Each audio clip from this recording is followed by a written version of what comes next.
Je ne sais pas si vous êtes comme moi, mais je sais que je ne suis pas toujours conscient du privilège que j'ai de pouvoir rentrer en relation avec Dieu et de pouvoir le servir.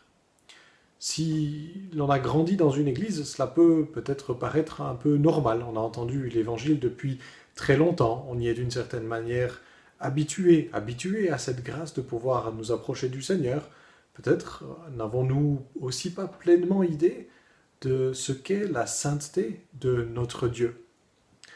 Mais ces choses-là, l'habitude de la grâce, peut-être une forme de minimisation de la sainteté de notre Dieu, ou une habitude aussi de cela, auquel on ne prête plus trop d'attention, peut nuire, je crois, à la fraîcheur de notre relation avec le Seigneur et à notre joie dans l'Évangile.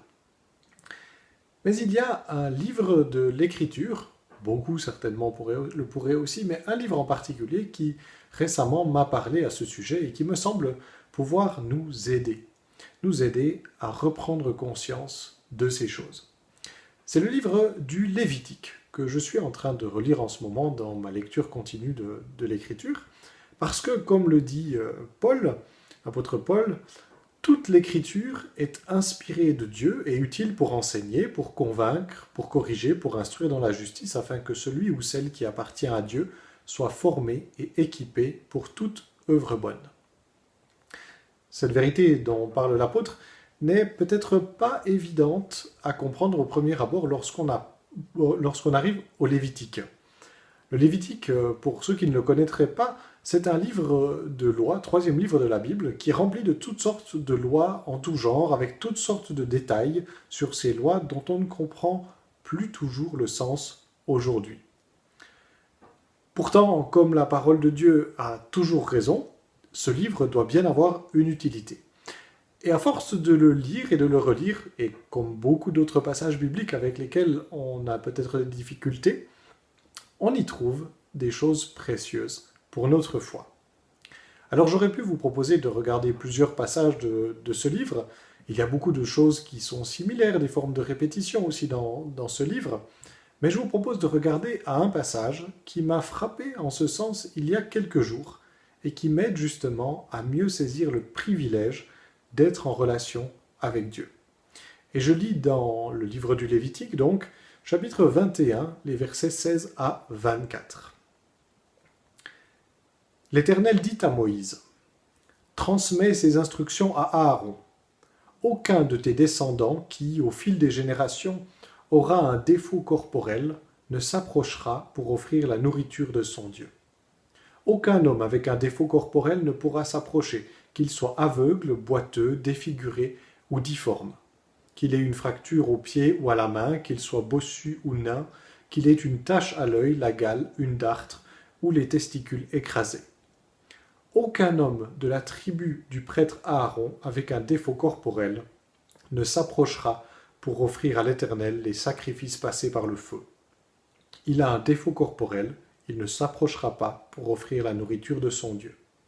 Il pourra manger la nourriture de son Dieu, des offrandes très saintes et saintes, mais il n'ira pas vers le voile et ne s'approchera pas de l'autel, car il a un défaut corporel. Il ne profanera pas mes sanctuaires, car je suis l'Éternel qui les considère comme saints. Moïse transmit tout cela à Aaron et à ses fils, ainsi qu'à tous les Israélites. L'Éternel dit à Moïse. C'est une formule qui revient 33 fois dans ce livre de 27 chapitres. Dieu explique la loi à Moïse qui transmet au peuple, comme on le voit à la fin du texte que j'ai lu. C'est une des choses qui donne un caractère un peu répétitif justement à ce livre du Lévitique. Des lois, des prescriptions en tout genre. Et pour une grande partie, en fait, il ne s'agit pas d'une loi morale avec des règles pour la vie courante, comme on en trouve dans d'autres livres de la Bible, mais surtout d'une loi cérémonielle. La mise en place, en fait, de l'institution religieuse. Le tabernacle, les prêtres, le grand prêtre, les sacrifices, etc. Tout ce qui va plus tard devenir le temple en Israël. Cet ensemble de rituels était destiné pour le peuple d'Israël à maintenir le contact entre Dieu et lui. Ce contact n'était pas simple. Pas simple parce que il y avait d'une part un peuple qui était pécheur, rebelle, qui ne faisait pas confiance à son Dieu bien souvent, et un Dieu saint de l'autre côté. parfait, sans défaut, fidèle. Un Dieu qui ne peut pas être approché n'importe comment. Un Dieu qui ne tolère pas le péché, le mal qui infecte nos âmes. C'est pour cette raison que pour s'approcher de Dieu, dans le Lévitique, tout doit être codifié. Les vêtements, les ustensiles, les animaux choisis pour les sacrifices, les manières de faire les sacrifices, tout doit être parfaitement ordonné. Et cela jusqu'aux prêtres qui peuvent faire les sacrifices. Il s'agissait des descendants d'Aaron, le frère de Moïse, mais pas de tous les descendants, comme nous l'avons lu dans le texte, pas de personnes infirmes. Au verset 18 à 20, on a une liste de 12 caractéristiques de défauts physiques qui empêchaient d'exercer le sacerdoce. On parle d'aveugles, boiteux, défigurés ou difformes, une fracture au pied ou à la main, une personne bossue ou naine, une personne qui a une tache à l'œil, de la gale, une dartre ou les testicules écrasés. Ces personnes pouvaient certes participer au service du sanctuaire de diverses manières. Elles pouvaient, comme nous le dit le verset 22, manger de la viande des sacrifices qui étaient réservés aux prêtres. Ils pouvaient en manger comme les autres et n'étaient donc pas privés de moyens de subsistance. Ils n'étaient pas abandonnés sans ressources. Et c'est une des belles choses que l'on trouve aussi dans le Lévitique.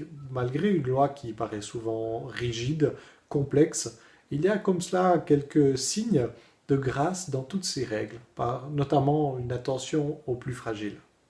Mais toujours est-il que ces gens-là ne pouvaient pas eux-mêmes être sur le devant. Ils ne pouvaient pas sacrifier les animaux, ils ne pouvaient pas s'approcher de l'autel où l'on faisait les sacrifices, ils ne pouvaient pas approcher de l'entrée de la tente, du tabernacle. Ils ne pouvaient pas jouer pleinement leur rôle de prêtre, d'intermédiaire entre Dieu et le peuple.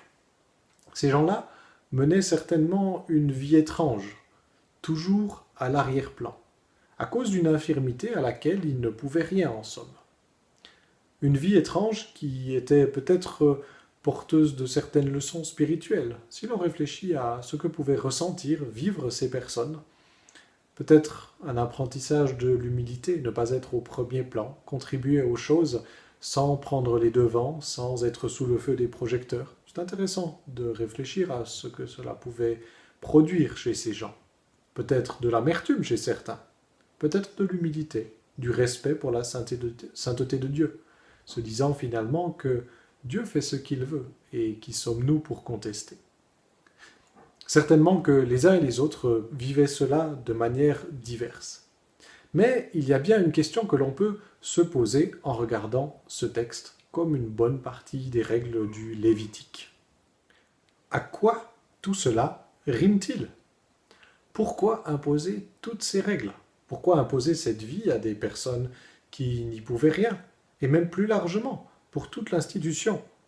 Le sacerdoce lévitique, ce système de prêtrise, était certainement un grand honneur en Israël. Le grand prêtre était un personnage important. Mais tout le Lévitique nous montre à quel point il s'agissait aussi d'une lourde charge, à la fois pour les prêtres, mais aussi pour le peuple, qui devait se plier à tout un ensemble de règles.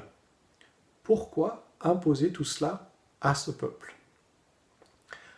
En fait, il s'agit d'une grande parabole, d'un grand mime si vous voulez, ou d'une mise en scène, très grande mise en scène, d'une réalité spirituelle. Réalité spirituelle qui est la séparation entre l'humanité à cause de son péché et le Dieu saint. Le péché, ce handicap qui nous touche tous, aujourd'hui encore, qui nous souille tous, nous rend tous impurs et indignes de nous approcher de Dieu. Et le tabernacle, puis le temple, et tout le système qui allait autour, est comme un symbole, une manifestation, une concrétisation, si vous voulez, de la distance immense existant entre l'être humain pécheur et Dieu.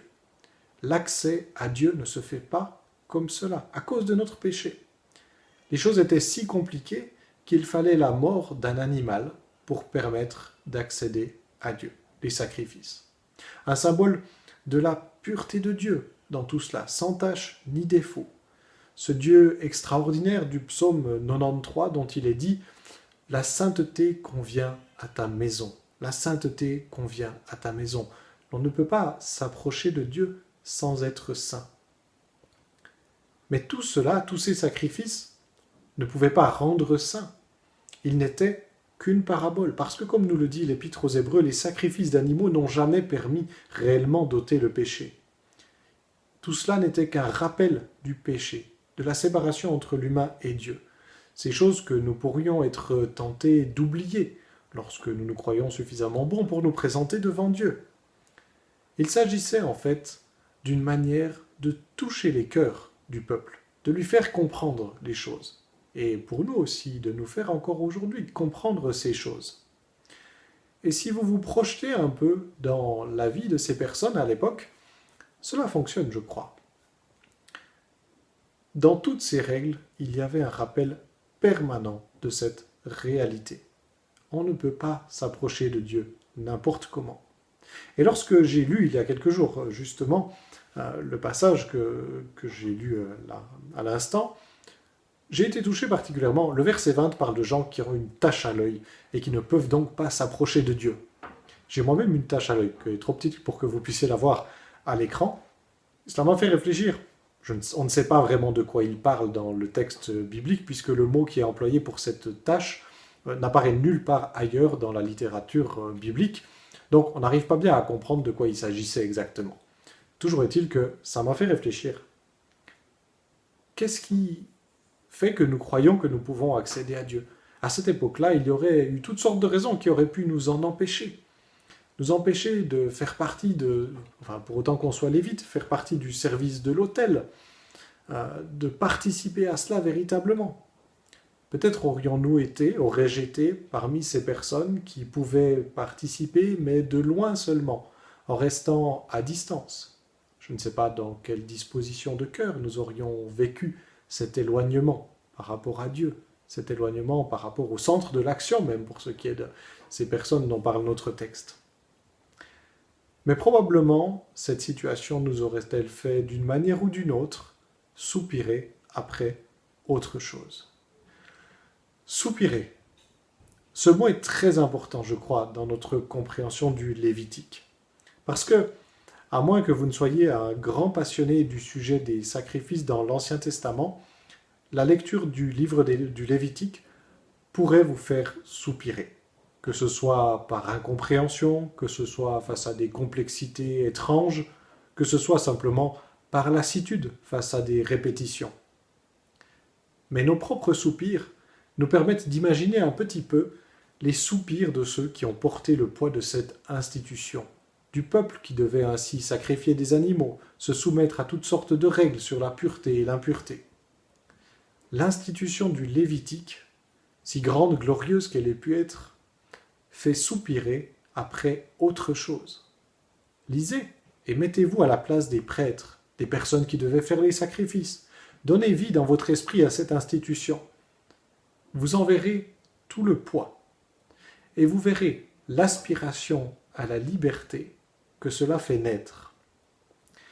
Sans arriver déjà au chapitre 21, je l'ai ressenti, cette aspiration à autre chose. Et lorsque vous lisez le livre du Lévitique en continu, en arrivant au chapitre 16, vous poussez déjà un soupir de soulagement avec cette cérémonie qui est décrite à cet endroit-là, qui est celle du grand pardon, du jour de l'expiation, le Yom Kippour, en hébreu, où une fois par an, tous les péchés pouvaient être pardonnés, toute la culpabilité pouvait être enlevée.